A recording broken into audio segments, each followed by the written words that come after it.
দুনিয়ার সবচেয়ে সহজ উপায় মাত্র 3টে মশলা দিয়ে, যেগুলো আমাদের বাড়িতেই আছে সেরকম 3টে মশলা দিয়ে অসাধারণ একটা ওয়েট লস ড্রিঙ্ক বানালাম, যেটা তোমাদের ভীষণ তাড়াতাড়ি ওয়েট লস করবে। আর কত তাড়াতাড়ি বুড়ি গায়েব হবে, খালি এটা কন্টিনিউ করো, তাহলেই বুঝতে পারবে। পুরো ভিডিওটা মন দিয়ে দেখো, একটা কথা মিস করো না, অনেক দরকারি কথা আমি পুরো ভিডিওতে বলেছি, পুরো ভিডিওটা দেখো।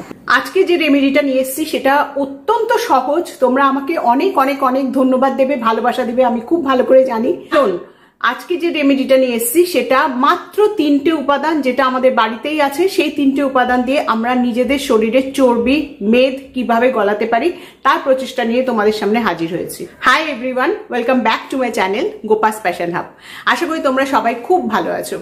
আজকে আমি তোমাদের জন্য যে রেমেডিটা নিয়ে এসেছি, ফ্যাট লসের রেমেডি নিয়ে এসেছি। আমাদের শরীরে যেখানে যেখানে ফ্যাট আছে বা যেখানে যেখানে চর্বি আছে সেটা গলাবার জন্য আজকে রেমেডিটা ভীষণ ভালো কাজ করবে। এটাকে তোমরা সকালে যদি ঘুম থেকে উঠে খালি পেটে খেতে পারো তাহলে ভীষণ ভালো হয়। যারা থাইরয়েডের ওষুধ খায় তারা থাইরয়েডের ওষুধ ফার্স্টে খাবে, তার 20 মিনিট থেকে 30 মিনিটের পরে এই ড্রিঙ্কটা খাবে, তার আধা ঘন্টা বা 45 মিনিট পরে গিয়ে ব্রেকফাস্ট করবে। কাজে এই টাইমটা তোমরা নিজেরা সেট করে নেবে যে কখন তোমাদের কোনটা খাওয়া উচিত। এটা গেল সকালে, যারা সকালে খেতে পারবে তারা ভীষণ ভালো। যদি সকালে না খেতে পারো তাহলে অবশ্যই রাত্রিবেলা ডিনার করার পরে, মানে রাত্রিরের খাবার পরে 1 ঘন্টা পরে তোমরা এই ড্রিঙ্কটা খেয়ে তারপরে শুতে যাবে, যাতে পুরো রাত ধরে তোমাদের শরীরের মধ্যে এই ড্রিঙ্কটার কাজটা হয়। ভীষণ ভালো রেমেডি, খেতেও ভালো, টেস্টও ভালো, কোনো অসুবিধা নেই। আর এছাড়া এটা আমাদের শরীরে যে মেটাবলিক রেটটা আছে এটাকে হু হু করে বাড়িয়ে তোলে, আর তার সাথে সাথে ক্যালোরি বার্ন করে। যেগুলো আমরা খেয়েছি সারাদিন ধরে সেগুলো বার্ন করবে। যদি আমরা রাত্রিবেলা শোবার আগে আমরা এটা খেয়ে শুই তাহলে সারা রাত ধরে আমাদের ক্যালোরিটা বার্ন হবে, যার জন্য আমাদের শরীরে ফ্যাটটা অবশ্যই গলে যাবে। যে মেদ আছে, আমাদের পেটটা বাড়ে কি করে? আমাদের পেটটা তো আস্তে আস্তে চর্বির জন্যই বেড়ে ওঠে, আমাদের অ্যাবডোমিনাল ফ্যাটের জন্যই আমাদের পেটটা টোনটা বেড়ে যায়। তো সেই টোনটা যেন না বাড়ে, যে ভুঁড়িটা যেন না বাড়ে, সেই জন্য এটাকে কন্ট্রোলে রাখার জন্য এই ড্রিঙ্কটা তোমরা অবশ্যই খেতে পারো। এটা তোমরা টানা 3 মাস খাবে, খেয়ে দেখবে তোমাদের শরীরের মধ্যে অসাধারণভাবে তোমরা নিজেদের মধ্যে চেঞ্জ দেখতে পারবে। খাওয়া শুরু করবে তোমরা, আস্তে আস্তে ধীরে ধীরে বুঝতে পারবে তোমাদের চর্বি কিভাবে গলছে, তোমাদের শরীরে মেটাবলিজম রেট কি করে বাড়ছে। দেখবে অটোমেটিক্যালি শরীরের মধ্যে এমন একটা, এটা খাওয়ার পরে এটা অটোমেটিক্যালি শরীরের মধ্যে এমন একটা চেঞ্জ আনে না, মানে ভীষণ চনমনে হয়ে ওঠে শরীরটা। যেরকম যাদের ফ্যাট বেশি, যাদের শরীরের মধ্যে চর্বি বেশি, তাদের সবসময় একটা লেথার্জি ভাব থাকে, সেই লেথার্জি ভাবটাকে কাটিয়ে তুলবার জন্য এই ড্রিঙ্কটা একদম ম্যাজিকের মতন কাজ দেবে। ঠিক আছে, তো চলো দেখে নাও একদম দেরি না করে কিভাবে আমি বানাচ্ছি ড্রিঙ্কটা। তাহলে আর দেরি না করে ভিডিওটা শুরু করে দিই, চলে এসো। ভিডিও শুরু করার আগে একটাই কথা বলছি, আজকে আমার ভিডিওটা ভালো লাগলে অবশ্যই একটা লাইক দিও, আর যারা নতুন তারা অবশ্যই আমার চ্যানেলটাকে সাবস্ক্রাইব করতে ভুলো না। আর অবশ্যই সবার সাথে শেয়ার করো। আজকালকার দিনে শুধু এটা পেটের না, পুরো শরীরটাকে ভালো রাখবে। সেই জন্য তোমাদের কাছে রিকোয়েস্ট করছি যে সব নিজেদের আত্মীয় স্বজন, বন্ধু বান্ধব, বাবা মা সবার সাথে এই জিনিসটা শেয়ার করতে ভুলো না। আর এটা 10 বছরের ওপরে সবাই খেতে পারবে, সবাই খেতে পারবে, কোনো প্রবলেম নেই। এবার দুনিয়ার সবচেয়ে সহজ একটা রেমেডি তোমাদের দেখাচ্ছি। তার জন্য আমি সসপ্যান বসিয়ে দিয়েছি গ্যাসে, তার মধ্যে দিলাম 1 গ্লাস জল। এবারে এই 1 গ্লাস জল যখন একটুখানি ফুটে উঠবে তার মধ্যে আমি দেব 1 চামচ জিরে, গোটা জিরে।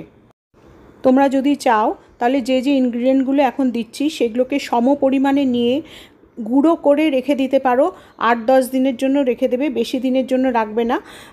এরপরে দিচ্ছি আমি, দেখো, দারচিনি 2টো স্টিক দিচ্ছি। এটা হচ্ছে সিলন দারচিনি, সিলন সিনামন বলে এটাকে। বাড়িতে এটা না থাকলে তোমরা বাড়িতে যে দারচিনি থাকে সেরকমই 2টো স্টিক তোমরা দিতে পারো। তো এগুলোকে সমস্ত কিছুকে গুঁড়ো করেও তোমরা রেখে দিতে পারো 7-8 দিনের জন্য মতন পরিমাণে, সম পরিমাণে নেবে। যেমন জিরে নিলে তেমনই দারচিনি নেবে। আর এখন দিচ্ছি দেখো লবঙ্গ, এই 8-10টা মতন লবঙ্গ দিচ্ছি। এই 3টে জিনিস একসাথে করে ফুটিয়ে নিতে হবে যতক্ষণ না এটা যে জলটা আছে সেই জলটা অর্ধেক হয়ে যায়। মানে 1 গ্লাস জলটা যতক্ষণ না অর্ধেক, ওই অর্ধেক হতে 5 থেকে 7 মিনিট সময় লাগে। ওটা ফুটলেই আস্তে আস্তে ধীরে ধীরে অর্ধেক হয়ে যায়। এটাকে এবার আমি ফুটতে দেবো ঢাকা দিয়ে, গ্যাস কমিয়ে দেবো। গ্যাস ফুটে উঠলে গ্যাসটা কমিয়ে দেবো, গ্যাসটা কমিয়ে এটাকে ফুটাতে দেবো 5 থেকে 7 মিনিটের জন্য। অটোমেটিক্যালি এটা কমে অর্ধেক হয়ে যাবে। যখন আমি ছাঁকবো দেখবে ওটা হাফ হয়ে গেছে। গ্যাসটাকে কমিয়ে দিয়ে এটাকে আমি এখন ফুটতে দিচ্ছি। এই তিনটের মিশ্রণে যে ড্রিঙ্কটা তৈরি হয় এটা আমাদের মেটাবলিক রেটটাকে হাই করে। যাদের ফ্যাট আছে, যারা ওবেস, যাদের মোটাপা আছে শরীরে, তাদের মেটাবলিক রেটটা কমে যায়। ভীষণ মেটাবলিক রেটের কম হয় বলেই আমাদের শরীরে ফ্যাটগুলো জমতে থাকে। তো দেখো এখন আমি 5 থেকে 7 মিনিট ফুটিয়ে নিয়েছি। এখন আমি ছেঁকে নিচ্ছি ড্রিঙ্কটাকে। দেখবে এই দেখো অর্ধেক হয়ে গেছে, মানে 1 গ্লাস দিয়েছিলাম, 1 গ্লাসের কম হয়ে অর্ধেক হয়ে গেছে। আর এই যে দেখছো জিরে, দারচিনি আর লবঙ্গ, এটা ফেলে দিও না, এটা রান্নাতে মিক্সির মধ্যে পিষে এটা যে কোনো রান্নায় তোমরা দিয়ে দিতে পারো। তো তৈরি হয়ে গেল দারুণ একটা ড্রিঙ্ক, অতি সহজ উপায়। এই ড্রিঙ্কটা খাবে, তার সাথে সাথে তোমাদের অবশ্যই চিনি একদম বন্ধ করতে হবে। কোনো ধরনের মিষ্টি, চিনি কিচ্ছু খাবে না, বাইরের খাবার খাবে না, খালি ফল সবজির ওপরে থাকবে। রাত্রিবেলা ডিনারে রুটি ভাত না খেয়ে বাড়িতে যে তরকারি হয়, স্যালাড হয় বা ডাল হয় সেটা খেও। রাত্রে যদি কার্বোহাইড্রেট না খাও না, দেখবে কত তাড়াতাড়ি ওয়েট লস হচ্ছে।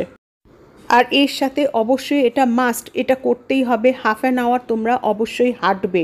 সকালে যদি এটা খাও না, চায়ের মতন খাবে, চায়ের বদলে এটা খেতে পারো। শরীরটাকে এত এনার্জাইজ করে তোলে, ভীষণ এনার্জি পাবে, আর তার সাথে সাথে কর্মক্ষমতা বাড়বে, কর্মদক্ষতা বাড়বে। মানে এটা যদি সকালবেলা ঘুম থেকে উঠে খাও তাহলে ভীষণ ভালো রেজাল্ট পাবে। আর যদি সকালবেলা মানুষের টাইম থাকে না, অনেক সময় টাইমের অভাব হয়, অনেকে অফিস যায়, কাজে তাদের কাছে সময় থাকে না, স্কুল কলেজ থাকে, তো তাদের জন্য বলছি তারা রাত্রিবেলা অন্তত শোবার আগে 1 গ্লাস খেয়ে শোবে। দুবেলার মধ্যে 1 বেলা খেতেই হবে, ইয়া তো সকালে খাবে খালি পেটে, নত রাত্রিবেলা ডিনার করার, রাত্রির খাবার খাওয়ার 1 ঘন্টা পরে এটা খেয়ে তারপরে শুতে যাবে, ঠিক আছে? আর যদি গুঁড়ো করে খাও তাহলে 1 গ্লাস জলে 1 চামচ দিয়ে 2-3 মিনিট ফুটিয়ে খাবে। ভীষণ ভালো টেস্ট, কোনো প্রবলেম হয় না, কোনো মানে আর কোনো কিছু মেশাবারও দরকার নেই, কোনো হানি মেশাবার দরকার নেই, নুন দেবার দরকার নেই। এটা এমনি এমনি খেতে খুবই ভালো লাগে। খেয়ে দেখো, তারপরে আমাকে ফিডব্যাক দিও। তো দেখে নিলে তো কি অসাধারণ একটা রেমেডি তোমাদের জন্য নিয়ে এসেছি। তোমরা খেয়ে দেখো কিরকম কাজে দেয়, আর আমাকে অবশ্যই জানিও তোমাদের কিরকম কাজ দিচ্ছে। আমি যতগুলো রেমেডি দিয়েছি তোমাদের অনেক কাজে লেগেছে, আমি জানি তোমাদের ফ্যাট লসটা ভীষণ ভালোভাবে হচ্ছে এবং আমি তার জন্য ভীষণ হ্যাপি। আমার পরিশ্রম সার্থক হচ্ছে, তোমাদের কাছে আমি নিয়ে আসতে পারছি। তো আমার ভিডিওটা ভালো লাগলে অবশ্যই লাইক দিও, আর সাবস্ক্রাইব করতে ভুলো না, সবার সাথে শেয়ার করো, ঠিক আছে? তো আজকে এইটুকুই রইলো, পরের ভিডিওতে আবার দেখা হবে। আসি তাহলে, বাই।